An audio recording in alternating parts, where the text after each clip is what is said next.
കേരളത്തിന്റെ ഗ്രാമീണ നന്മകളിലേക്കും തൊടിയിലെ പച്ചപ്പിലേക്കും കണ്ണു തുറക്കുന്ന ഏതൊരാൾക്കും ആദ്യം കാണുന്ന വിസ്മയമാണ് തെച്ചി.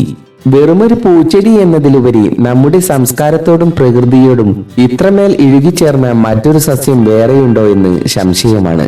പ്രകൃതിയുടെ കയ്യൊപ്പ് സൂര്യന്റെ ഉദയകിരണങ്ങൾ ഏറ്റുവാങ്ങി മഞ്ഞുതുള്ളികളെ മുത്തുകളാക്കി മാറ്റുന്ന തെച്ചിപ്പൂക്കൾ പ്രകൃതിയുടെ ഒരു മനോഹരമായ കാവ്യമാണ്. ഇഡ്ഡലിപ്പൂവ്, രക്തപുഷ്പം എന്നിങ്ങനെ വിളിപ്പേരുകളുണ്ടെങ്കിലും കടുംചുവപ്പിലും മഞ്ഞയിലും മറ്റു നിറങ്ങളിലുമെല്ലാം വിരിഞ്ഞു നിൽക്കുന്ന തെച്ചിക്കൂട്ടങ്ങൾ പച്ചപ്പട്ടുടുത്ത പ്രകൃതിയുടെ നെറുകയിലെ സിന്ദൂരപ്പൊട്ടുപോലെ ശോഭിക്കുന്നു. ഭക്തിയുടെയും പ്രണയത്തിന്റെയും പ്രതീകമായി കവികൾ തെച്ചിയെ വാഴ്ത്തിയിട്ടുണ്ട്.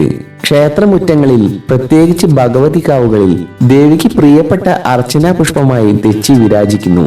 ഒരു കാലത്ത് വിദ്യാലയങ്ങളിലേക്ക് പോകുന്ന കുട്ടികൾ പുസ്തകത്താളുകൾക്കിടയിൽ ഒളിപ്പിച്ചു വെച്ചിരുന്ന പ്രിയപ്പെട്ട വർണ്ണമായിരുന്നു ഈ പൂവ്. ഐതിഹ്യങ്ങളിലെ ചുവപ്പിന്റെ തീഷ്ണതയും ഗ്രാമീണതയുടെ ലാളിത്യവും ഒരുപോലെ തെച്ചിയിൽ നമുക്ക് ദർശിക്കാം. ജീവന്റെ തുടിപ്പ് സൗന്ദര്യത്തിനപ്പുറം ഔഷധ ഗുണങ്ങളുടെ ഒരു കലവറ കൂടിയാണ് ഈ ചെടി. ആയുർവേദത്തിൽ വേരും പൂവും ഇവയുമെല്ലാം ഒട്ടേറെ രോഗങ്ങൾക്കുള്ള പ്രതിവിധിയായി ഉപയോഗിക്കുന്നു. വശ്യമായ മണമില്ലെങ്കിലും കണ്ണഞ്ചിപ്പിക്കുന്ന നിറം കൊണ്ട് പൂമ്പാറ്റകളെയും പക്ഷികളെയും തന്റെ ചാരത്തേക്ക് ആകർഷിക്കാൻ തെച്ചിക്ക് പ്രത്യേക കഴിവുണ്ട്. നമ്മുടെ വീട്ടുമുറ്റത്ത് ഒരു തെച്ചി നട്ടുപിടിപ്പിക്കുക എന്നത് കേവലം ഒരു പൂന്തോട്ട നിർമ്മാണമല്ല, മറിച്ച് അന്യം നിന്നു പോകുന്ന ഗ്രാമീണ വിശുദ്ധിയെ തിരികെ കൊണ്ടുവരലാണ്. വരും തലമുറയ്ക്ക് പ്രകൃതിയുടെ ഈ ചുവന്ന വിസ്മയം കൈമാറാൻ നമുക്ക് സാധിക്കട്ടെ. പോകാം നമുക്ക് വീഡിയോയിലോട്ട്. അപ്പോൾ നമുക്ക് ഒരുമിച്ച് ഈ ഭൂമിയെ കൂടുതൽ സുന്ദരമാക്കാം. Blossom Valley.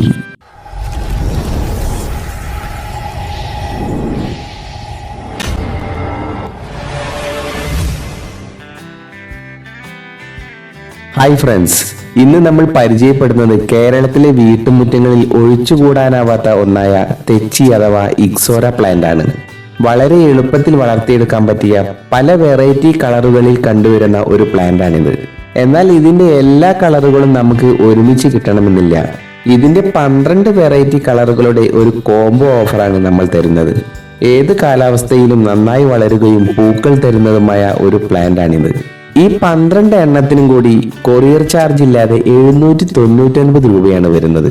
ഈ വലിപ്പത്തിലുള്ള നന്നായി വേരുകളൊക്കെ വന്നിട്ടുള്ള പ്ലാന്റ് ആണ് നമ്മൾ തരുന്നത്. അതുപോലെ തന്നെ ഓരോ ചെടിയുടെ ഇലകൾക്കും വ്യത്യാസമുണ്ട്. ഈ ചെടി ഒരു മീഡിയം സൈസിലുള്ള ഒരു പോട്ടിൽ നമുക്ക് നടാവുന്നതാണ്. മേൽമണ്ണും അല്പം ചാണകപ്പൊടിയും ചകിരിച്ചോറും കലർന്ന പോട്ടി മിക്സ് ആണ് ഉപയോഗിക്കേണ്ടത്. അതുപോലെ തന്നെ ഇത് നമുക്ക് ഗ്രൗണ്ടിൽ നടാവുന്നതാണ്. ഗ്രൗണ്ടിൽ നടുകയാണെങ്കിൽ ഒരു പൂട്ട് ആഴത്തിൽ കുഴിയെടുക്കണം. നമ്മൾ നഴ്സറിയിൽ നിന്നും വാങ്ങുന്ന തൈയാണെങ്കിൽ അതിന്റെ ബാഗ് റിമൂവ് ചെയ്തതിനു ശേഷം അത് കുഴിയിലേക്ക് വെച്ച് നമ്മൾ തയ്യാറാക്കിയ പോട്ടി മിക്സ് ഉപയോഗിക്കാം. ഈ പ്ലാന്റ് നല്ല സൂര്യപ്രകാശം കിട്ടുന്ന സ്ഥലത്ത് വെക്കുന്നതാണ് ഏറ്റവും നല്ലത്. ദിവസവും കുറഞ്ഞത് ഒരു 5-6 മണിക്കൂർ നേരിട്ടുള്ള സൺലൈറ്റ് കിട്ടിയാൽ നല്ലതുപോലെ പൂക്കൾ ഉണ്ടാകും. തണലത്താണെങ്കിൽ ചെടി വളരുമെങ്കിലും പൂക്കൾ കുറവായിരിക്കും. കൃത്യമായ ഇടവേളയിൽ വളം നൽകുന്നത് ധാരാളം പൂക്കൾ ഉണ്ടാകാൻ സഹായിക്കും. അതുപോലെ തന്നെ മാസത്തിലൊരിക്കൽ ചാണകപ്പൊടി, കമ്പോസ്റ്റ് എന്നിവ ഉപയോഗിക്കാം. കടലപ്പിണ്ണാക്ക് വെള്ളത്തിൽ കുതിർത്ത് അതിന്റെ തെളി ഒഴിച്ചു കൊടുക്കുന്നത് നിറയെ പൂക്കൾ ഉണ്ടാവാൻ നല്ലതാണ്. അതുപോലെ തന്നെ ചെടിയുടെ ചൂട്ടിൽ അല്പം മാറി എല്ലുപൊടി ചേർക്കുന്നത് വേരുകൾ ബലപ്പെടാനും പൂക്കൾ വരാനും ഒക്കെ നന്നായി സഹായിക്കും.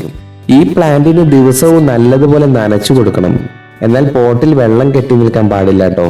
ഇതിന്റെ പൂക്കൾ ഉണ്ടായി കൊഴിഞ്ഞതിന് ശേഷം ചില്ലകളൊക്കെ ഒന്ന് മുറിച്ചു കൊടുത്താൽ പുതിയ ശാഖകൾ വരികയും നിറയെ പൂക്കൾ ഉണ്ടാവുകയും ചെയ്യും. എന്നാൽ ഇതിന്റെ കമ്പുകൾ മുറിച്ചു നട്ടും പുതിയ പ്ലാന്റ് വളർത്തിയെടുക്കാം. ഇതിന്റെ ഇലകളൊക്കെ ബേണായിട്ടുണ്ടെങ്കിൽ പോട്ടിന്റെ സൈസ് ഒന്ന് വലുതാക്കിയാൽ മതി. ഒരുപാട് കെയറിംഗ് ഒന്നും ആവശ്യമില്ലാത്ത ഈ പ്ലാന്റിന്റെ 12 വെറൈറ്റികൾക്ക് 799 രൂപയാണ്. ഇതിന്റെ 12 എണ്ണത്തിന്റെ കോംബോ ഓഫർ മാത്രമേ നമ്മൾ നൽകുന്നുള്ളൂ. സിംഗിൾ ആയിട്ട് നമ്മൾ തരുന്നില്ല.